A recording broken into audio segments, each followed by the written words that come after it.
Chapter 4, Assessing Needs. Okay, so before we get into this lecture, make sure that you are familiar with the generalized model for program planning. Remember that is the, I guess the more common components of a health promotion program plan. And recall that the GMPP begins with assessing needs. So what we're doing here is before we set off on our journey to create this health promotion program, we need to know where we're going. Right? What do we need to do? And that information is going to come from the priority population or the target population. So we'll discuss kind of the importance of the needs assessment, and then we'll get into some examples of how to conduct a needs assessment. Okay, let's begin with just a couple definitions, and these are right from the book. So need, right? The difference between the present situation and a more desirable way.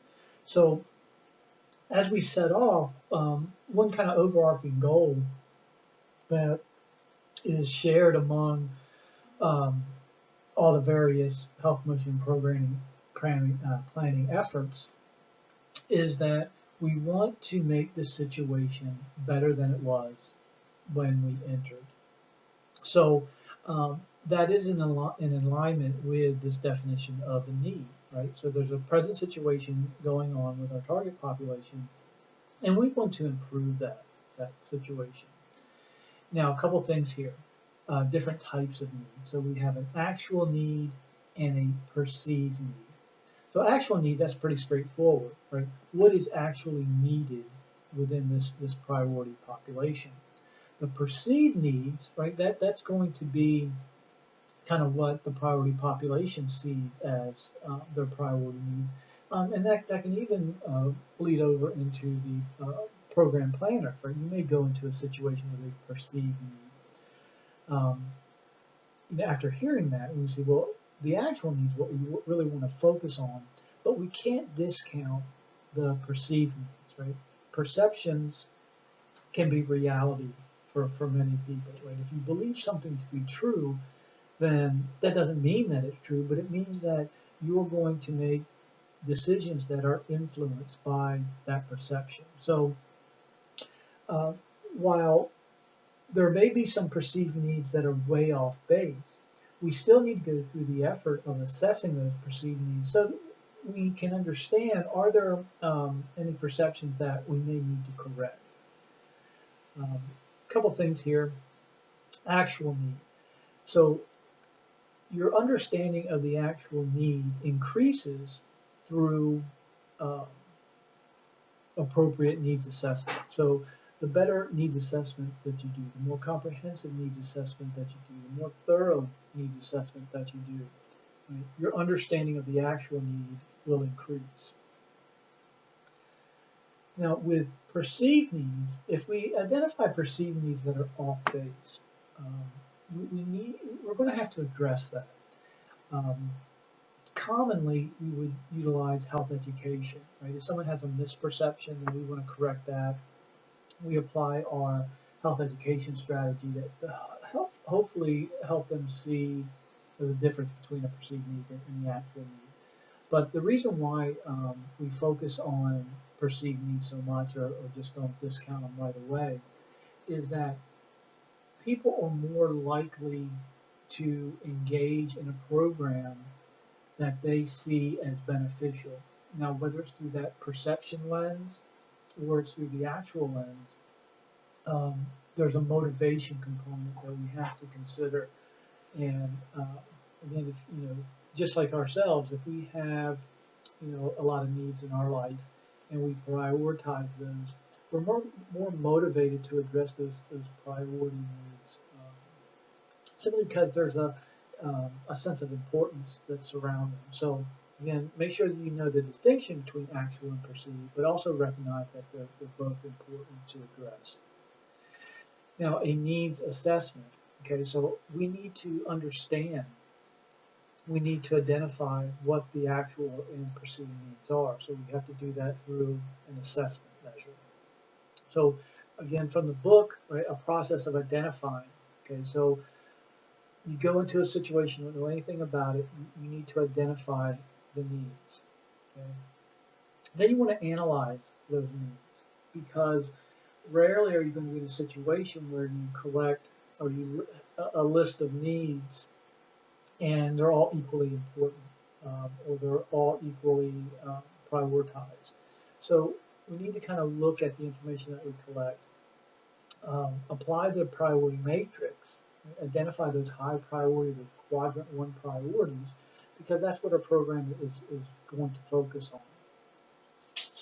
A needs assessment is also known as community analysis, community diagnosis, community assessment. I mean, there's a lot of different terminology that's used to describe a needs assessment, but the end result is the same. What are we trying to do? We're trying to uncover the underlying needs of the group that we're working with. And down here, maybe the most critical step in planning. No, it is the most critical step in planning. If you want a shot at having a successful intervention. And I don't mean successful just in terms of meeting your measurable objectives. I mean successful in the eyes of did we leave the situation better than it was when we first entered? If that's truly what we're after, then this needs assessment is critical.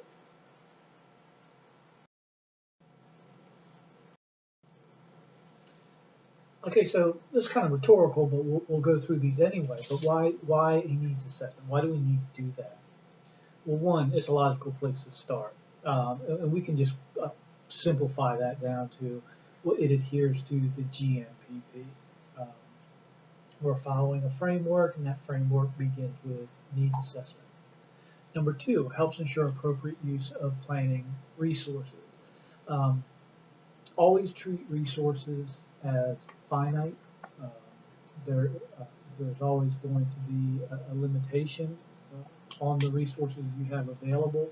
So any resource that's utilized, you have to reconcile the effectiveness of that decision or that use of the resource and the efficiency of how you're using your resources. So um, you want to get the most bang for your buck when you're utilizing these resources. So the value that comes from a needs assessment is very great. So it justifies the use of available resources to conduct that. Number three, allows planners to focus on those in greatest need.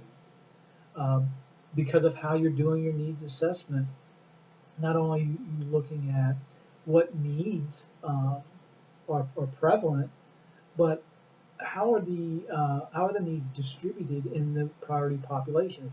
Is it an equal distribution where all individuals have the same need, or are there going to be subgroups within the priority population that have more of a need for something than other groups? Okay? That's part of your analysis that you're doing. Four, lack of a needs assessment may prevent or delay adequate attention directed to more important health problems. So if you go in with kind of a predetermined need based on an assumption, and you focus on that, yes, the top priority population may receive benefit from your attention to that particular need, but it doesn't really advance them towards kind of that mission of creating a better situation. So you want to make sure you're focusing on the real needs, the actual needs, the priority needs, and needs that impact the priority population's ability to pursue quality of life that they're interested in. Number five, can help determine internal capacity of the community to address specific needs. So once you identify needs, again, remember we're working with finite resources. So we're always on the lookout for any partnerships or relationships that can bring more resources into the effort. So the community in which the priority population spends its time, right? Does that community, because it has a mission too, to its community members to create situations that are better. Um, are there any resources that the community has that they may share uh, with us so that we can utilize it? And when we talk about community resources, I mean, these could be individual donors, benefactors. There could be organizations that their missions align with what we're doing. And then your typical community resources, whether however you define the community. If we're talking about a town, are there any taxpayer-supported resources that the town has some flexibility as to how to direct those resources? Certainly something you want to look into in order to kind of maximize your program's ability to cause change. 6, develops a focus for the intervention. Okay, so at this point, and I may have mentioned this before in other lectures, but when we're planning programs, the most important thing we need to put in place are the measurable objectives. Right? So remember, a measurable objective is a single sentence that contains 4 elements. Who the objective applies to, what's being changed, how much of a change, and by when. When we put together all our measurable objectives, that directly goes into how we put together our health promotion program, because the one thing that the objectives don't address is how we're going to meet the objective. Again, so by 2021, 50% of participants will have increased their physical activity levels by 50%. Okay, well, how are you going to do that? How are you going to create a 50% increase in physical activity in the target population? That's the how. So that a lot of your program planning effort goes into addressing that how. But back to the objectives. So the objectives are very, very important. Right? They provide structure to what this program is going to look like. So as important as the objectives are, you really can't put together a measurable objective without first conducting the needs assessment. Okay, so everything's going to come out of this needs assessment. So that's where item 6 here develops a focus for an intervention. That's what it's getting at, right? It's basically all your steps in the GMPP build on one another and they're interrelated. So the better job that you do here means that you're going to identify, the most appropriate objectives, and so your programming efforts are going to go into developing strategies to meet those appropriate objectives. And 7, provides a reference point for future assessments. So maybe you have resources to do a 6-month study, and you do your needs assessment, you put together your objectives, and you make some progress. And at the end of the 6 months, you move on to your next project. Well, perhaps there's an opportunity for others to come in, utilize your previous needs assessment, and kind of look at what you were able to do, and they build upon your efforts. Or your needs assessment could establish a baseline in a number of measures that, should someone come back a year later, conduct a similar needs assessment, they can look at, have those baselines change. Or, and this has happened to me on several projects, is you put together your instrument, you collect your data, you analyze it, and then after ruminating on the results, you start to think about, wow, it would have been great if I could have measured this in the beginning. But at that point, you can't go back in time and do this, and you have to do the study all over again.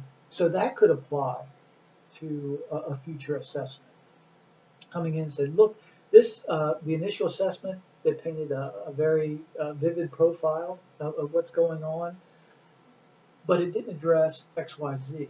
Well, let's conduct another needs assessment, and we'll include those things. So again, a needs assessment, there's a lot of utility to conducting one.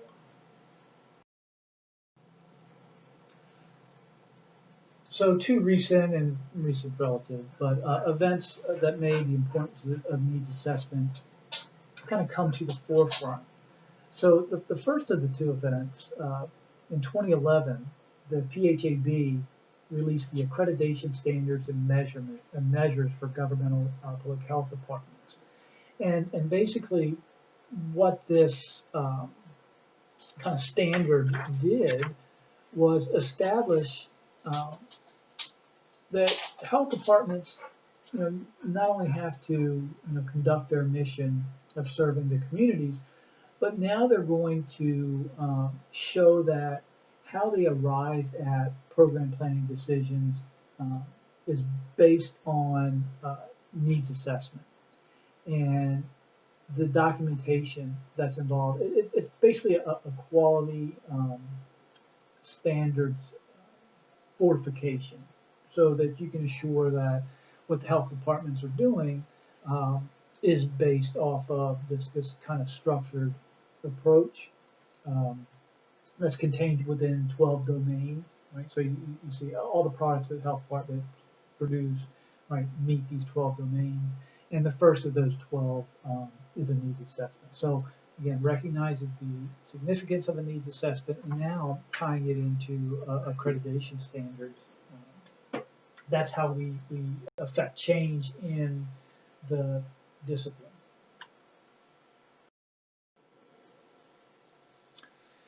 Um, the second event that highlights the significance of a needs assessment is the Patient Protection and Affordable Care Act. And that's section 501R to the IRS code. So under the 501R, 501c3 organizations or tax exempt nonprofit basically designations that operate one or more hospitals, right? They have to meet 4 general requirements in order to still be classified as a 501c3. So the first of the 4 requirements has to do with community health needs assessments.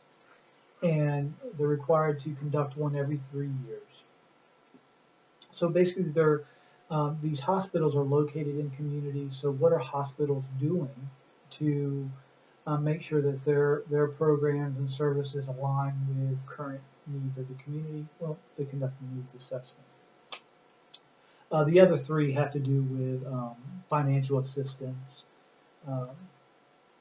limitations on what they can charge for services, and how they conduct their billing and collections. But I don't want to take away from the significance of tying in that tax exempt status to quality and frequency of assessing the needs in the communities in which they serve. It was through a few definitions of a needs assessment, and just look as we go through these definitions where the similarities, where the contrasts are, where the additions are, and really you want to settle on a definition that's as comprehensive as possible. Right? You always want to be conducting your needs assessment to achieve some standard.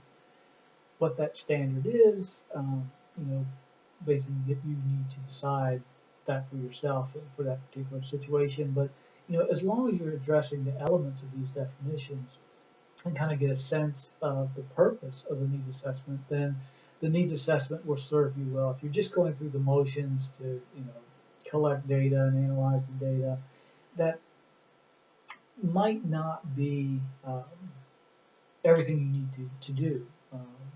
Right, so going in with a structured approach that's flexible enough to allow you to make some pivots, that's probably a healthy view of a needs assessment. So we'll go through. So a planned process that identifies the reported needs of an individual group. So that's very, very basic. That's probably the definition of a needs assessment that you had prior to any exposure to any of this. So that's pretty straightforward. All right, so let's look at another one put forth by Enshek, Sophie, and Nahi. Process by which health education specialists gather information regarding health needs and desires of a population. Okay, so with this definition, we're getting a little bit more specificity. Right? So we know that it's going to be health related. Um, Health education specialist, it's a professional effort to conduct a needs assessment. We read between the lines, they're assessing the actual needs and the perceived needs, right? The desires of the population.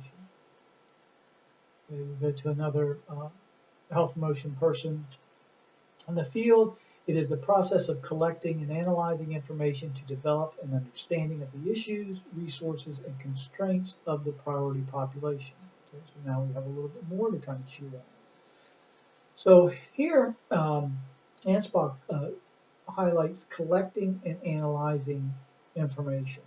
Um, and I'll take a moment here to kind of say something about that.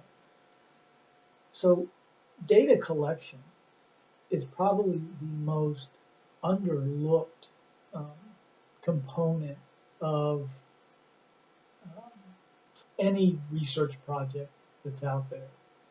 You know, coming up with a research question that needs to be answered, not that difficult. Deciding on what measures, what instruments are needed in order to collect the data to answer the research question. A little bit more challenging because there's a number of different instruments that are available, or it may be a situation where you decide to create your own instrument. That there's a lot that goes into creating your own instrument. It's not as simple as just sitting down and writing out some questions for a survey. There's a thing called psychometric properties that every survey instrument possesses. Um, some possess a very high quality psychometric properties, some not so much. So you need to address that.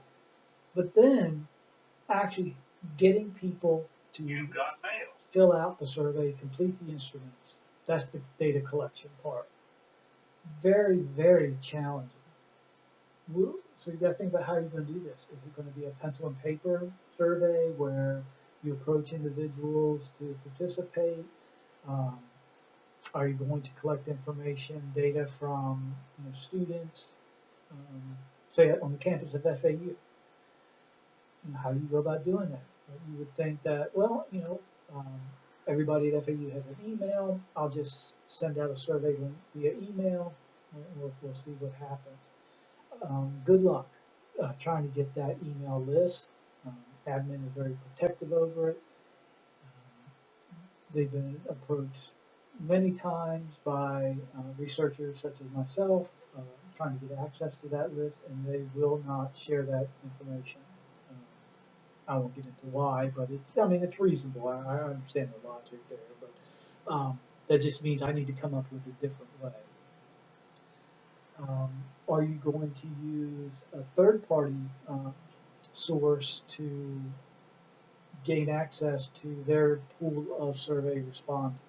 Well, there's probably going to be a cost associated with that. And then you start to think about, you're working with people that are paid respondents to these surveys. Is it really going to be a valid effort to the information you collect? Is it going to be truly representative of the population you're trying to say something about? These are things you're going to have to decide, but the whole data collection effort is, again, one of those things that's underlooked, and it is consuming a significant amount of resources, namely time, to do that. Okay, so again, just a sidebar on that part. To develop an understanding of the issues, right? So we're going to identify what the issues are, what resources align with those issues, constraints. What are barriers that are in place that prevent the priority population from affecting any change with regard to those issues? And then finally, the last one we have is process of determining, analyzing, and prioritizing needs, and in turn identifying and implementing solution strategies to resolve high priority needs. Well, that's a mouthful. And actually, that's kind of incorporates the definition of program planning in that.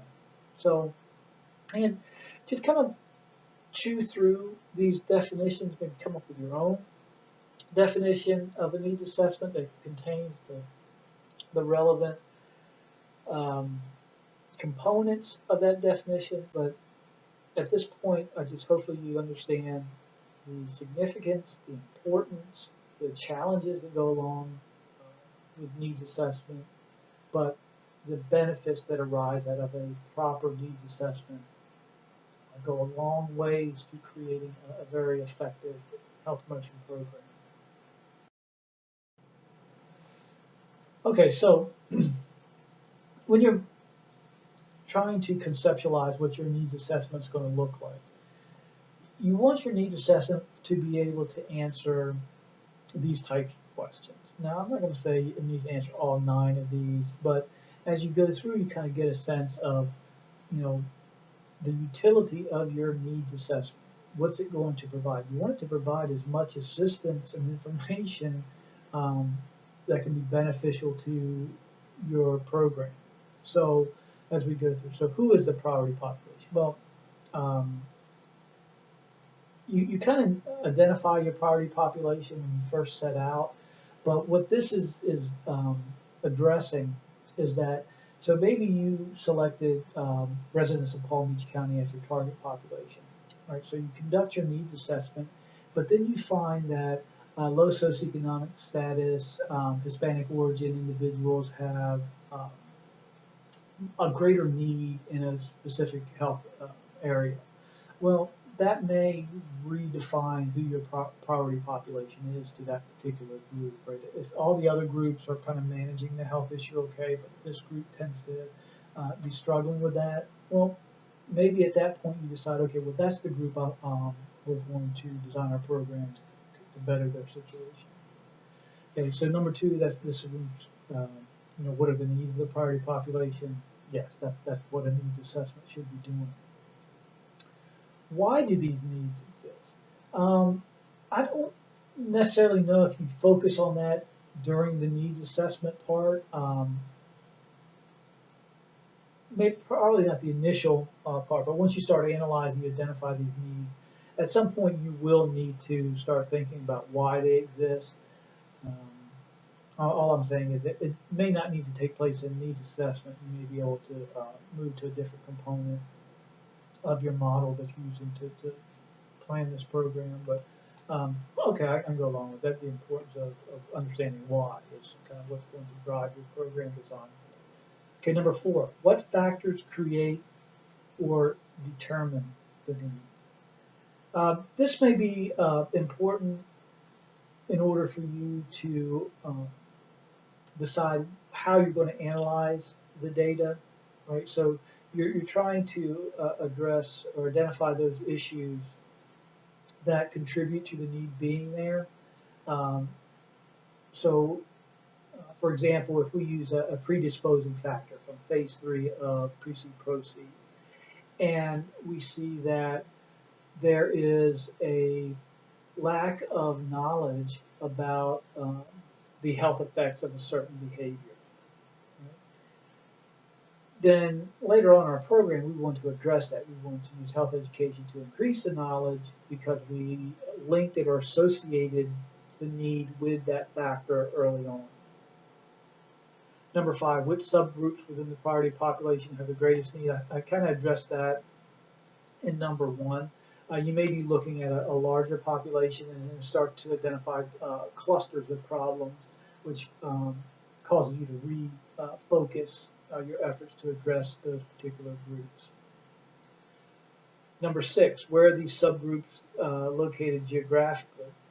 Again, this is one of the reasons why I don't say these 9 questions have to be absolutely part of every needs assessment. In some cases, this may be important. Geographically, maybe you're doing a project in a work site, right? So the work site's an organization, and maybe there are employees at that work site that live outside of your area of purview. Maybe you have some funds that are tied to state residents, but there's some employees that live on the other side of the state line, and maybe that's important. Maybe when you're trying to identify item number 4, what factors create determinacy, maybe there's an environmental factor. Um, I don't know, so maybe there's a landfill and certain people live around the landfill, and the health issue you identified is associated with the chemical profile of drinking water, and maybe there's some association there. But anyway, not necessarily 100% of the time you would have to be concerned about their geographical location, but in some cases it may be very important. Number 7, what resources are available to address the needs? Absolutely. If you don't have enough resources or you have no resources, it's very unlikely that you're going to be able to address that particular need. Number 8, what is currently being done to resolve identified needs? Right? Are there existing programs that may just need a little bit of supplemental help to become more effective? Or maybe there's something that's currently being done that is counterproductive to what you're planning. You need to be aware of those and think about how you're going to utilize those resources, those efforts, or is this something we need to scrap the idea? Okay, number 9, how well have the identified needs been addressed in the past? Again, learn from what others have done. Right? Pick out, okay, this part of their program is good, this part not so much. At this point, we're just gathering evidence. Right? So the more evidence and data that you can collect and analyze, the more of a story you're going to understand about what's actually going on in this target population.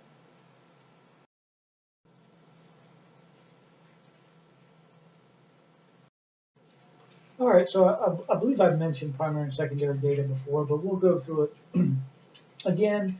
So primary data, okay, you're in charge. Okay, you're deciding what data you need to collect. You're deciding how you're going to collect that data. Another thing to consider is not only do you need to decide what data you need, right? So maybe we're doing something related to a health outcome, and we need to know who's physically active in our target population, who isn't, who eats healthy, who doesn't. Well, think about the number of ways you could ask a question that would assess some aspect of that person's physical activity. And when you're thinking about how you would assess that, you also need to consider the response that the person could give to that question and the type of data that you're actually collecting. Right, so there's 4 basic types of data. You have nominal, ordinal, interval, and ratio. So nominal data are data that have no numerical value. They're categorical. It could be, which of the following is your favorite color? Red, blue, yellow, green. There's no numerical value associated with those colors. If you ask the question, are you physically active? Yes or no. Okay, there's no numerical value assigned to a yes or to a no. What is your gender, male, female? Right? Again, no numerical value. So if you're collecting data that has no numerical value, you need to think about, well, how am I going to analyze that data? Right? You're not going to be able to calculate a mean, an average, right? Multiply, divide, those types of things. So the only thing that you can do is count the number of people that answered each response. So if there's a yes or no question, maybe 50 people responded with yes, 70 people responded with no. Now, you still have an opportunity to statistically analyze your results. But now the statistics only can detect differences in frequency, right? The 50 versus the 70. Um, when we're looking for differences in frequency, we're utilizing a segment of statistics called non-parametric statistics. Okay, things like odds ratio, chi-square. But you have to think about not only the data type, but what inferences that you could link to the results of non-parametric. So if person answers, so person answers the question, am I physically active, yes or no? Okay, well, does their identity or definition of physical activity match up with yours? What type of physical activity? Is it important that you understand the differences between those that involve strength and conditioning in with their cardio workout, so doing their aerobic and anaerobic workout? Well, the way that you ask the question is not going to answer that. Another way to answer the question, from the following list of time ranges on a typical workout day, which of the following best describes the length of your workout? And you have 0 to 15 minutes, 16 to 25 minutes, 26 to 35 minutes. And they select from that. That type of data you're collecting is called ordinal. So the benefit of ordinal is if I scrambled up all of the possible response time ranges and asked you to put them in order from longest length of time to shortest length of time, right? You could do that, right? You would end with maybe there was a response that was 35 plus minutes. And the next one would be, I don't know, I can't remember the example I used, but it was 26 to 35, and then the other one was 15 to 25, and so on and so forth. You can put them in order. But the problem is you still cannot apply mathematics to the data because a person could answer based on the amount of time they work out that falls within any range. So if the range is 0 to 15 minutes, a person that works out 1 minute, I'm a ridiculous example, but whatever makes it work, and has just a 1 minute thing. Well, someone that works out for 15 minutes is going to select that exact same response. So again, you can't tell me how much of a difference in time is there between 0 to 15 minutes and 16 to 25 minutes, right? Because it could be a 25-minute difference, or it could be a 1 minute difference, or anywhere in between. So again, there's a limitation on the data. Again, frequencies is what we're looking at, so non-parametric. Now when we get into interval and ratio, the interval simply means that we know what the intervals are between responses and they're consistent. It's the basis of mathematics. We know the difference between 1 and 3 is 2. The difference between 3 and 5 is also 2. Right? We can that consistent interval allows for us to calculate averages and that sort of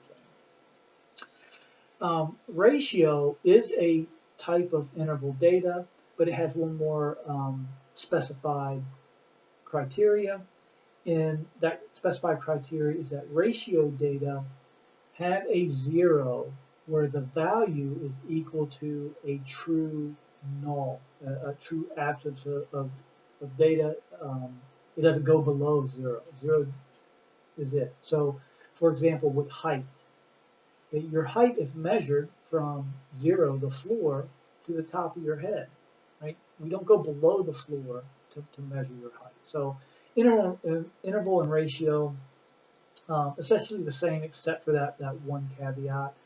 And again, we can apply mathematics, we can use higher level statistics, we can do independent t-tests, multiple regressions, factor analyses, ANOVAs, MANOVAs, all of those things that look for differences according to mean, or they look for correlations. In that case, we would utilize parametric statistics. Okay? Now, that was kind of a long-winded explanation of something I think I've already talked about. But again, I just want that's very important. How you ask the question determines the type of data that's returned, and the type of data determines the type of statistics that you can run, and the type of statistics that you can run impacts your ability to say something or interpret the results. So with primary data, so you're making all these decisions. You're going out collecting the data. So what's the advantage? Well, the advantage is you're collecting the data that you are truly interested in, right? Because you decided that these items are going to collect this data, and this data is what I want. The disadvantage, I mentioned this before, data collection is one of the most underlooked efforts in the whole planning process. Well, that's a disadvantage, right? It's expensive, can take a great deal of time. I have a student right now that's working on collecting survey data with some breast cancer survivors, and she has a target of collecting 150 surveys. Well, it all depends on how many people come to the clinic that day and are willing to take a survey. Think about this. We're in the, you think about with COVID, a lot of people are kind of putting off some medical procedures, because they don't want to expose themselves to potentially contracting COVID. Well, if fewer people are coming to the clinic to get treatment, that means there's fewer people to complete the surveys. It's, eventually they'll start coming back, but at this point, all she can do is wait for them to come back. So that's a disadvantage. Okay, now with secondary data, okay, the same thing about data types also applies here. The only difference is someone else has collected the data, right? You're just accessing data. A lot of things go into this. One, do you have access to the data? Just because it's there doesn't mean that the person that collected it is going to give you access to it. I have many data sets, and I'm the gatekeeper to those data sets. And I have refused access on some occasions. I've granted access on some occasions. But it's my prerogative, not necessarily the researcher that's coming to me. Okay, so advantages of it, right? The main advantage is that you primarily address the disadvantage of primary data, right? It already exists. It's right there. You don't have to worry about the data collection. The disadvantage, and there's many in some situations. One, okay, so with secondary data, you're not determining what questions are asked. You're not determining the response data type that was presented. So you're basically left with what was there, how it was collected. That may or may not assist you in uncovering the needs that you're interested in. So you kind of got to weigh out what you're going to do. Primary data, in my opinion, right? That's the way to go. But I'm pretty comfortable with data collection, and I'm pretty comfortable with kind of seeing the challenges and how to overcome some challenges with data collection. If you're not comfortable with that, then secondary data is going to be your best bet. But just recognize that there are some inherent limitations that could be problematic for you. And I guess maybe an ideal compromise would be to utilize both primary and secondary. You just want you don't want to get in a situation where you have so much data that it's pulling you in different directions when you go to analyze it. Right? There's a thing called paralysis by analysis, where you never really move forward with the rest of your planning efforts because you get stuck just analyzing data, and then a new idea comes into your head. So you apply a different statistical approach to the data. You start to create, you start stratifying the characteristic profile on your data, running your analyses again. Um, Believe me, it's a thing. It's a real thing, and it happens a lot. Um, Anytime I sit down with the statistics software, hours disappear, uh, and it just goes by in a flash. And again, if I don't sit down with a list of specific questions that I want to analyze, um, I'm just doing a lot of bunch of point and clicking. They call it data mining, and just seeing what's in there. That's not a healthy way to conduct your data analyses, but uh, what can I say? It's just one of my flaws, many flaws, but it gets interesting because you start to look at variable relationships and you start to conceptualize and hypothesize different relationships, and it's kind of relatively easy to test at that point, but um, it does consume a lot of your time doing